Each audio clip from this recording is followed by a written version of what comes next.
10:12 de la mañana y como adelantábamos en la apertura, ya estamos en comunicación con Kevin Bryan, profesor de Historia y Geografía, divulgador y creador de la gran cuenta de Instagram Geográfica Historia 1, que van ya mismo a seguir ese Instagram. Muy buenos días, Kevin, ¿cómo estás? Muy buenos días, ¿cómo va? Un gusto, como siempre.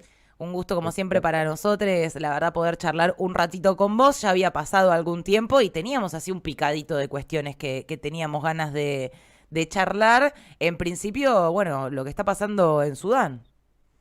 Bien, bueno, como mencionabas bien, en las últimas semanas hubo movimientos muy interesantes desde el punto de vista geopolítico. Más precisamente en la última semana, en los últimos 10 días, para ser un poquito más precisos, lo que ocurrió en Sudán, que de alguna manera es un poco parte de esta pugna global que estamos viendo entre Estados Unidos y otros actores emergentes. Allí tenemos a Rusia, China, bueno, poniendo un poco en contexto para sintetizar un conflicto que tiene enormes complejidades. Vamos a decir que es un conflicto que se está desatando desde hace 10 días, que comenzó básicamente por un intento de golpe de Estado, que fue llevado a cabo por un grupo de paramilitares, ¿sí? Que de alguna manera estaban integrados dentro de un gobierno de coalición y dentro de un proceso de paz que se había firmado en 2021. Este proceso de paz duró básicamente hasta hace 10 días, donde este grupo, que se llama Fuerza de Apoyo Rápido, bien básicamente que es este grupo paramilitar, que acá entran las siguientes cuestiones, ¿no? Se empieza a sospechar que es un grupo paramilitar que cuenta con el apoyo de Estados Unidos, por lo menos desde el punto de vista simbólico, ¿no? Desde el punto de vista político. No se sabe todavía desde el punto de vista financiero, Claro. bien, pero sí se habla de un apoyo desde el punto de vista, por lo menos, diplomático, Bien. ¿no? En Sudán tenemos también una situación muy particular, que es que el gobierno, que es quien está tratando de contener a este grupo paramilitar, en las últimas semanas y en los últimos meses se mostró bastante afín a Rusia, ¿no? De hecho, en el mes de febrero autorizó la instalación de la primer base naval rusa en África, Sí. que se va a ubicar sobre lo que es la zona del Mar Rojo, ¿no? Y bueno, hay una cuestión geopolítica allí, ¿no? Que parece que no es casual que en medio de este movimiento que Rusia anunció un poco con el gobierno de Sudán hace tan solo 2 meses, bueno, esté un poco relacionado con esta situación del intento de un poco desestabilizar al gobierno y de generar una alternativa distinta, ¿no? También en sintonía con todo lo que les estaba mencionando, unos días antes de lo que ocurrió en Sudán, el secretario de Estado, Anthony Blinken, de los Estados Unidos, visitó también Sudán y tuvo contacto justamente con los grupos paramilitares, estos que les mencionaba. Por Ah, lo bueno. cual, sin lugar a dudas, la coyuntura global que estamos viendo de confrontación entre los Estados Unidos y hablaríamos un poco de un bloque entre Rusia y China, sin duda se está plasmando un poco dentro de este conflicto en Sudán, que también tiene, por supuesto, sus particularidades locales. La existencia de este grupo paramilitar que mencionás, que bueno, que claramente si estuvo este sujeto allí en el país y se reunió con ellos, evidentemente hay algún tipo de vínculo. ¿Qué se sabe de su surgimiento? ¿Son grupos paramilitares que existen hace mucho tiempo o que han surgido en el último tiempo? Son grupos paramilitares de un origen bastante reciente. De hecho, diríamos que se originaron entre 2018 y 2019. Ah, Hay algunas células que ya venían con anterioridad, pero como consolidación de grupo paramilitar en sí mismo fue en 2018-19, cuando en Sudán se produce también una crisis política muy marcada, donde una figura que llevaba muchísimo tiempo en el poder, que era Bashir, se es de alguna manera apartado del poder, y justamente allí el rol de estas milicias, de estos grupos, mejor dicho, paramilitares, fue fundamental también para lograr ese cambio de gobierno, de régimen. Y obviamente allí tenemos que estos grupos empezaron a tomar cada vez más fuerza junto a otros, porque no son los únicos grupos existentes, repito, también tenemos la presencia del ejército claro. sudanés y tenemos también la presencia de ciertos grupos milicianos y demás que están autogestionados y que también quedan en medio de esta situación.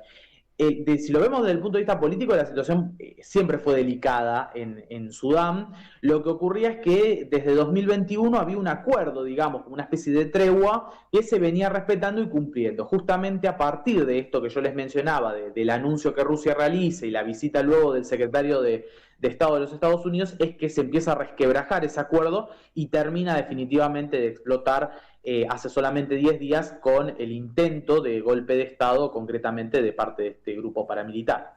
Y entiendo que el ejército de Sudán aceptó extender un alto al fuego por 72 horas. Es un alto al fuego que había sido propuesto por el propio Estados Unidos. ¿Se respetó ese alto al fuego? ¿Cómo se continúa luego de esas 72 horas? Bien, es muy interesante porque durante los últimos días se fueron realizando distintos altos al fuego. Un primer alto al fuego que inicialmente duró 48 horas, que lo promovió China inicialmente, y después tuvimos otro alto al fuego que fue de alguna manera buscado o de alguna manera se intentó lograr a partir de la Unión Europea, de ciertos esfuerzos que supuestamente también Estados Unidos estaba intentando promover. De hecho, Estados Unidos ya, por ejemplo, evacuó al personal diplomático del país, Ajá. justamente porque los enfrentamientos más allá de estos saltos al fuego se daban sobre todo en la periferia de las ciudades, donde el ejército estaba tratando de recuperar el control de áreas que controlaban estos grupos, como por ejemplo el aeropuerto de la capital, ¿no? Ah, Que al día de hoy sigue todavía controlado por estos grupos paramilitares y que el ejército está tratando de recuperarlo, más allá de que formalmente tenemos un alto al fuego que se está intentando respetar, por lo menos para garantizar la evacuación de los civiles y la evacuación de personal diplomático. ¿y se está ensayando, se ve algún escenario de posible desenlace de este conflicto? Bueno, lo más probable es que si lo vemos desde el punto de vista de las operaciones, sea complicado, justamente porque el ejército de Sudán está bastante bien equiparado, hasta está bastante bien armado, tiene el apoyo logístico de Rusia, no es una cuestión que esté oculta precisamente, pero también este grupo paramilitar que yo les mencionaba es un grupo paramilitar bastante importante, bastante numeroso, y si pensamos en un conflicto que se extiende en el tiempo, sin lugar a dudas hablaríamos de una contienda que por lo menos durante meses podría extenderse. Lo que sin embargo no significa que vaya a durar meses, porque lo más probable es que con todos estos intentos de alto al fuego que tenemos, en algún momento se alcance una mediación para tratar de alcanzar al menos un acuerdo, una tregua inicial que se pueda sostener por lo menos durante semanas o meses. La cuestión significa que igualmente seguramente vamos a tener un escenario de mucha fragilidad política e institucional, que ya viene, como les mencionaba antes, desde 2018 y 19, pero que no se ha logrado solucionar del todo en el país. Lo más probable es que en algún momento tengamos un alto al fuego sostenido, pero tenemos que seguir de cerca el caso porque la fragilidad en medio encima de un escenario donde las potencias juegan con sus intereses Claro. es bastante notorio. Claro, bueno, sí, como siempre, alguna de las potencias ahí metiéndose y generando, produciendo o dándole continuidad a los distintos conflictos. Y bueno, como para pasar un poquito de situación, justamente el mismo martes, mientras estaba proponiendo este alto del fuego en Sudán, Joe Biden anunció que va a competir por un segundo mandato. Joe Biden, que viene con una imagen, bueno, un poco bastardeada, los medios de comunicación se ocupan de hacernos acordar que es una persona que está grande y demás. ¿Cómo fue recibida la noticia en Estados Unidos de, bueno, de que Joe Biden va a competir por un segundo mandato?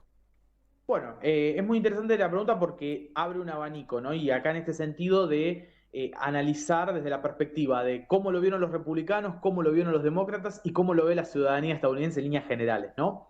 Desde el Partido Demócrata, digamos que hay un cierto consenso general, yo no diría a la figura de Biden, sino a lo que es la administración de Biden, Ok, que obviamente se compone por distintas figuras, entre ellas Kamala Harris, que es su vice, y obviamente otras figuras como por ejemplo Anthony Blinken, que lo mencioné hace un poquito tiempo, además de otras figuras. Es decir, se habla más bien de un equipo dentro del Partido Demócrata y hay como un cierto respaldo. Esto no significa que no va a haber una interna, porque muchos habían mencionado de que si obviamente Biden se presenta no va a haber interna dentro del Partido Demócrata. Lo más probable es que sí haya.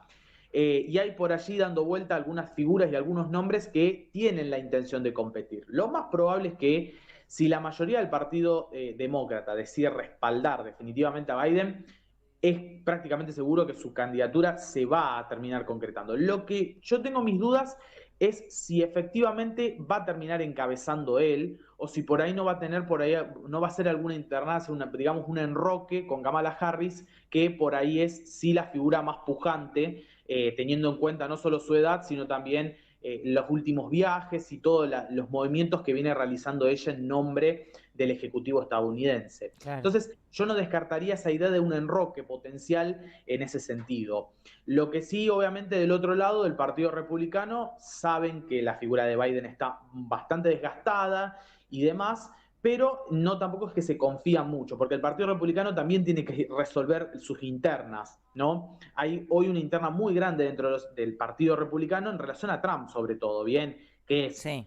vamos con Trump y seguimos de alguna manera apoyando su figura, o buscamos una renovación para competir dentro del establishment contra el Partido Demócrata, ¿no? Que esa por ahí renovación puede venir de la mano, por ejemplo, del actual gobernador de Florida, que es Ron DeSantis, por ejemplo, que es una figura más tradicional dentro de lo que es el Partido Republicano, ¿no?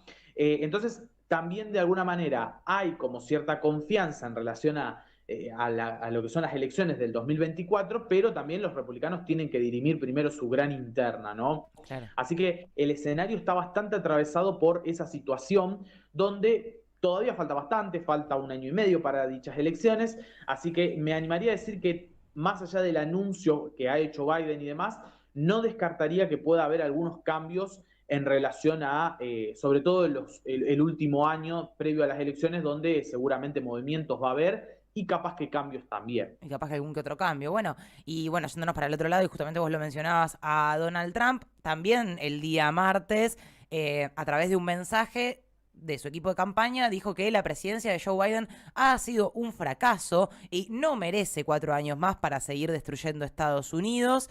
Bueno, decías recién que él podría ser uno de los posibles candidatos por este lado, y a su vez Biden diciendo, bueno, hay que terminar el trabajo. ¿Cuáles son estas políticas, digamos, que están en discusión en donde Trump dice, bueno, ha sido un desastre, ha sido un fracaso, están destruyendo Estados Unidos, mientras Biden dicen, todavía me quedan algunas cosas por terminar?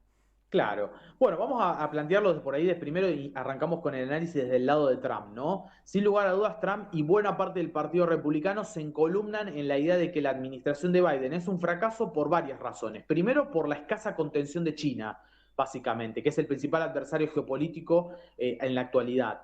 Y fundamentalmente porque han limitado la estrategia de contención a China a la cuestión de Taiwán, cuando en realidad desde el punto de vista previo vamos a ver que los republicanos trataban de contenerla también a China desde el punto de vista comercial. Después podemos Claro. debatir si tuvieron éxito o no en esa contención, pero por lo menos de alguna manera los republicanos se planteaban en una contención económica también de China, que claramente en ese sentido digamos que los demócratas no están teniendo. ¿Por qué? Porque los demócratas tienen una agenda actualmente que está enfocada sobre todo en la cuestión de Ucrania, ¿no? En la cuestión de tratar de contener a Rusia y de evitar digamos, un fracaso ucraniano en el conflicto, y sobre todo de tratar de que Ucrania, ante una eventual contraofensiva, como tanto se viene mencionando en las últimas semanas, tenga un éxito relativo y pueda llegar mejor posicionado a una mesa de negociación. Lo que dicen en este punto es que los republicanos es que China aprovechó este vacío que ha dejado, sobre todo en este último año y medio, Estados Unidos en ese escenario, para avanzar geopolíticamente, y esto se refleja, ¿no?, en este acuerdo que logró, por ejemplo, entre Arabia Saudita e Irán, un acuerdo histórico, los procesos de pacificación que se están logrando en el Medio Oriente, pensando en Yemen, pensando en Siria, guerras que fueron muy largas y muy terribles para dichos estados y que hoy en día están tratando de mermar o de por lo menos alcanzar una tregua. En medio de ese escenario, China está avanzando mucho, no solo desde el punto de vista económico, sino que, repito, desde el punto de vista diplomático, y allí vamos a ver que se habla de un fracaso de esta administración de Biden, por lo menos desde la perspectiva republicana, al Claro. mismo tiempo de que no quería dejar pasar también la cuestión de este debate que se viene mencionando en las últimas semanas, que algunos hablan de desdolarización, a mí me gusta por ahí más hablar de una descentralización monetaria, ¿no? Esta jugada que está haciendo China de instalar un poco más al yuan dentro de lo que son las transacciones internacionales, buscando justamente competir un poco más desde el punto de vista financiero con el dólar estadounidense, que sabemos que desde hace 70, 80 años es la moneda hegemónica a nivel mundial. Claro, claro, claro. Bueno, y eso es un poco lo que sucedió entonces en nuestro país, ¿no? Donde el gobierno anunció la activación del swap con China, que le permite pagar las importaciones provenientes de ese país en yuanes. ¿Qué representa para nuestro país esta negociación? Bueno, es muy importante porque de alguna manera es el primer movimiento claro que vemos de Argentina dentro de lo que es este nuevo escenario internacional que estamos viendo, donde justamente esta descentralización monetaria está empezando a ser mella. Fundamentalmente porque obviamente que se da en un contexto en que Argentina tiene que cuidar sus reservas, bien, y tiene obviamente que priorizar los dólares para el aspecto, para todo lo que está relacionado fundamentalmente a la deuda con el Fondo Monetario Internacional, pero aprovecho una situación coyuntural donde, por ejemplo, Brasil hace solamente un mes anunció que empezaba a realizar este intercambio de operaciones de exportaciones e importaciones con China, justamente con yuanes y reales. En nuestro caso, todavía no podemos hablar de pesos argentinos por la situación que obviamente sabemos que atraviesa nuestro país en relación a la moneda nacional, pero sí esta cuestión de cuidar los dólares existentes y priorizar el comercio con China en yuanes, lo cual a China le viene muy bien, porque desde el punto de vista económico y financiero a China le sirve muchísimo que haya más yuanes circulando, y desde el punto de vista de Argentina podemos empezar a hablar de una pequeña, una incipiente, podríamos decir, diversificación desde el punto de vista de las transacciones comerciales. Sería bueno después ver si esto se puede trasladar también a operaciones con otros países. Por ejemplo, pienso en Brasil, ¿no? Claro. En operaciones con reales y por ahí en un intercambio mucho más marcado por esta desdolarización, si queremos hablar, ¿no? O sea, por esta cuestión del dólar, priorizarlo pura y exclusivamente para el tema endeudamiento y para el tema de intercambio comercial, por supuesto, con Estados Unidos o con los países que comercialicen con dólar. Pero es un movimiento muy interesante el que ha realizado Argentina en este sentido, quizás un poco por necesidad, pero otro poco también con una visión, digamos, geopolítica un poco más marcada por el movimiento que Brasil está marcando en este sentido desde por lo menos en el último mes, que es justamente empezar a utilizar otras divisas. La verdad que es súper claro, Kevin, todo lo que nos trajiste el día de hoy, este gran picadito internacional. Como siempre, un gusto enorme hablar con vos. Te agradecemos muchísimo por el tiempo y por la claridad. Como siempre, bueno, un gusto poder intercambiar un poco de esto y bueno, seguiremos al tanto de las distintas novedades que haya. Así que gracias a ustedes nuevamente. No, muchas gracias, nos seguimos hablando. Kevin Bryan, van a seguirlo Geográfica Historia 1 y se enteran de todo de punto.